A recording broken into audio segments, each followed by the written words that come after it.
sedang memeriksa laporan stok, tapi kewalahan karena terlalu banyak data. Saya perlu meminta fitur filter tanggal dari tim IT menggunakan sistem tiket. Ada permintaan dari akunting. Afni butuh fitur filter tanggal. Gampang ini, terima saja dan tim akan kerjakan.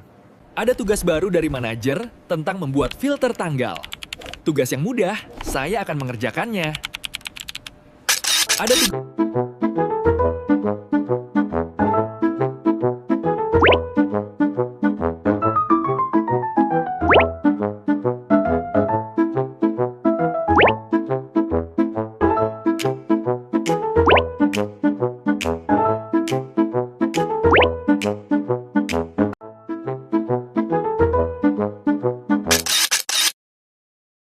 Kebayangkan gimana ribetnya tim IT di perusahaan besar kalau semua divisi minta tolong di saat yang barengan. Divisi marketing komplain login error, divisi sales minta fitur baru, semua mau jadi prioritas. Nah, inilah alasan mengapa kami membuat aplikasi ticketing berbasis Streamline yang didukung oleh 4 struktur data utama: array, linked list, queue, dan stack. Kenapa kami memilih struktur data ini? Karena efisien adalah kunci. Kami butuh array untuk validasi data cepat, linked list untuk database yang dinamis, queue agar penanganan laporan adil, siapa cepat dia dilayani, dan stack untuk fitur keamanan seperti pembatalan aksi unduh. Dengan kombinasi ini, tim IT gak lagi melewatkan tiket satupun. Nah, sekarang kita akan melakukan demonstrasi terhadap aplikasi ticketing system ini. Sebelum itu, di sini ada 4 menu yang dapat diakses oleh user. Di antaranya ada dashboard, tambah tugas, review queue, semua tugas, dan juga board view. Pertama, kita akan mencoba tambah data tugas. Nah, tambah data tugas ini merupakan salah satu implementasi dari array dan juga linked list. Sebagai contoh, di sini saya akan membuat tiket yang akan saya kirim kepada tim IT dengan permintaan untuk membuat user baru untuk login.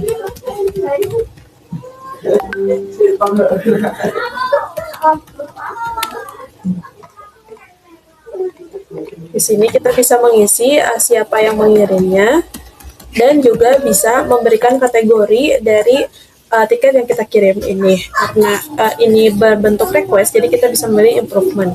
Setelah sudah, kita akan klik simpan ke linked list agar tiket yang kita kirimkan ini tuh masuk ke dalam antrian untuk dieksekusi oleh tim IT sendiri. Untuk melihat data yang sudah kita kirim, kita bisa pindah ke halaman review queue. Nah, semua data yang sudah disubmit itu akan masuk ke halaman review queue. Tujuannya untuk mencari atau melakukan proses approval dari atasan atau dari karyawan yang kita kirim tiket. Apakah tiket yang kita kirim itu bisa dieksekusi atau tidak? Di sini ada 2 button, yaitu approve dan juga tidak approve. Nah, jika approve, nanti data akan secara langsung mengubah statusnya yang tadinya to do menjadi on progress. Di sini juga ada beberapa filter yang bisa kita gunakan, yaitu filter tanggal dan filter prioritas. Sebagai contoh, kita approve nih untuk tiket yang sudah masuk ini. Nah, jika sudah di-approve, data tiket akan hilang dan akan masuk ke antrian, yang mana status tadi itu akan dirubah di halaman semua tugas. Yang tadinya status ini to do akan berubah menjadi in progress. Tapi, jika suatu saat tim IT melakukan kesalahan atau akan menginstal tugas tersebut, tim IT tidak perlu khawatir karena di sini kita sudah menerapkan sistem stuck di mana kita bisa mengundo atau mengembalikan kembali statusnya ke awal. User tinggal mengklik undo terakhir saja. Nah, jika sudah, statusnya akan berubah menjadi to do dan tugas atau tiket ini tuh akan masuk ke antrian to do kembali. Selanjutnya di sini ada menu board view. Nah, menu board view sendiri ini tuh hanya menampilkan atau hanya melakukan view tentang tiket-tiket yang masuk ke sistem ini. Nah, di sini terlihat bahwa ada satu tiket di baris to-do yang perlu dicek oleh atasan. Nah, jika sudah, jika teman-teman ingin melihat secara langsung tentang informasi secara keseluruhan, kita menyediakan halaman dashboard, di mana halaman dashboard ini tuh menampilkan beberapa informasi penting. Salah satunya adalah total progress, di mana ini tuh menampilkan beberapa status gitu, di antaranya ada to do, in progress, review, dan juga done. Nah, jika to do memberitahu bahwa banyaknya tiket yang masuk, dan in progress memberitahu user banyaknya tiket yang sedang dikerjakan. Lalu ada review, di mana review ini tuh memberitahu kepada user bahwa banyaknya tiket yang harus direview atau harus diperiksa oleh leader atau atasan dari si user. Dan yang terakhir adalah done, di mana done ini tuh memberitahu bahwa banyaknya tiket yang sudah dihandle oleh user itu sebanyak apa. Lalu di sini ada dua diagram yang bisa digunakan, yaitu diagram prioritas tugas dan juga diagram distribusi kategori. Jadi user bisa melihat langsung banyaknya tugas sesuai dengan prioritas tugas dan juga distribusi kategori secara langsung tanpa harus masuk ke halaman board view ataupun semua tugas. Seperti itu untuk demonya kali ini. Sekarang kita lanjut ke penjelasan kode lebih lanjut. Halo teman-teman semuanya. Jadi, kalau kita mau nambahin tugas, di sini ada drop down buat pilih prioritas. Ada high, medium, low, sama modul. Nah, data-data pilihan ini nggak muncul secara tiba-tiba. Di dalam kode, kami menyimpannya dengan menggunakan array atau di list Python pada variabel daftar prioritas dan daftar modul. Dan kenapa sih kita harus memakai array? Karena datanya statis dan tidak dapat berubah-ubah. Jadi, kita butuh akses yang lebih cepat berdasarkan indeks. Untuk tampilan UI di Streamlit menjadi lebih rapih dan efisien. Ini membuat aplikasi kita punya standar input yang konsisten. Jadi, user nggak usah ketik ulang terus setiap kali mau input tugas. Setelah tugas disimpan, kira-kira kemana larinya? Disinilah peran linked list bermain. Perhatikan class task linked list di kode kami. Setiap tugas yang diinputkan akan dibungkus menjadi sebuah node. Jadi, daftar tugas yang kalian lihat di tabel ini sebenarnya adalah serangkaian node yang saling terhubung. Keunggulannya, tim IT bisa dengan sangat ringan menambah ataupun menghapus tugas tanpa harus menggeser seluruh urutan data. Cukup dengan mengubah pointer next-nya saja, apakah tugas diterima atau ditolak. Sekarang, lihat menu review queue. Di sini kita menerapkan konsep queue atau antrean dengan prinsip FIFO, first in, first out. Di bagian pertama, kita punya fungsi dunder init. Fungsinya simple banget, yaitu buat nyiapin wadah atau list kosong yang bernama self.queue. Jadi pas sistem pertama kali dijalankan, wadah inilah yang bakal nampung semua tugas yang masuk untuk antri. Kedua, kita masukin fungsi enqueue. Terus ada fungsi enqueue yang gunanya buat nambahin tugas ke dalam antrian. Tapi di sini ada proses pengecekan dulu. Program bakal di-scanning seluruh ID tugas yang udah ada. Kalau ID yang mau dimasukin ternyata udah terdaftar, sistem bakal nolak supaya nggak ada tugas ganda. Nah, kalau ID-nya belum ada, baru deh tugas itu masuk ke posisi paling belakang pakai perintah .append. Jadi, urutannya rapi sesuai waktu masuk. Ketiga, kita masukin fungsi dequeue. Selanjutnya ada dequeue. Ini fungsinya buat ngambil tugas yang paling siap untuk diperiksa. Di sini kita pakai perintah .pop0. Angka 0 ini penting banget karena artinya kita ngambil data yang paling depan atau pertama kali masuk sesuai dengan prinsip FIFO. Kita juga kasih pengaman if self.queue. Tujuannya supaya kalau antreannya lagi kosong, programnya nggak error pas kita coba ambil data. Keempat, fungsi lihat semua. Fungsi ini cuman buat kita bisa intip siapa aja sih yang lagi ada di dalam daftar antrean sekarang tanpa perlu ngerubah atau menghapus urutannya. Jadi, kesimpulan dari kode ini yaitu ngejaga biar alur kerja tim itu adil. Siapa cepat dia dapat dan bersih, nggak ada data yang double. Tapi karena di sini kita menggunakan Streamlit, Teman-teman bisa lihat di kode bagian st.session_state.q. Tugas yang masuk pertama kali ke sistem akan muncul paling atas untuk direview. Pas tim IT klik approve, kita menggunakan perintah pop left atau remove untuk mengeluarkan tugas tersebut dari antrian. Jadi, pengerjaan tugas di perusahaan ini benar-benar adil. Siapa yang lapor duluan akan dilayani duluan. Pernah salah klik? Disinilah fitur Anda jadi pahlawan. Kami mengimplementasikannya menggunakan stack dengan prinsip LIFO, last in, first out. Di dalam kode, setiap kali ada perubahan tugas, data lamanya ditumpuk ke dalam undo stack menggunakan perintah append atau push.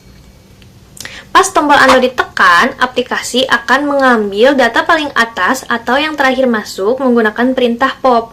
Jadi, aksi terakhir kitalah yang akan dibatalkan duluan. Persis seperti tumpukan piring di atas meja. Dengan stack, kita tidak perlu menyimpan seluruh web database yang besar, cukup menyimpan status terakhir yang relevan saja untuk dikembalikan. Hal ini memungkinkan sistem melakukan backtracking dengan konsumsi memori yang sangat minim. Struktur data ini memberikan rasa aman bagi tim IT, karena setiap kesalahan input dapat diperbaiki hanya dengan satu klik. Oke, setelah teman-teman tadi bedah logikanya, mungkin kalian penasaran gimana caranya menyatukan jadi aplikasi web. Nah, ini tugas saya. Di sini saya menggunakan Streamlit.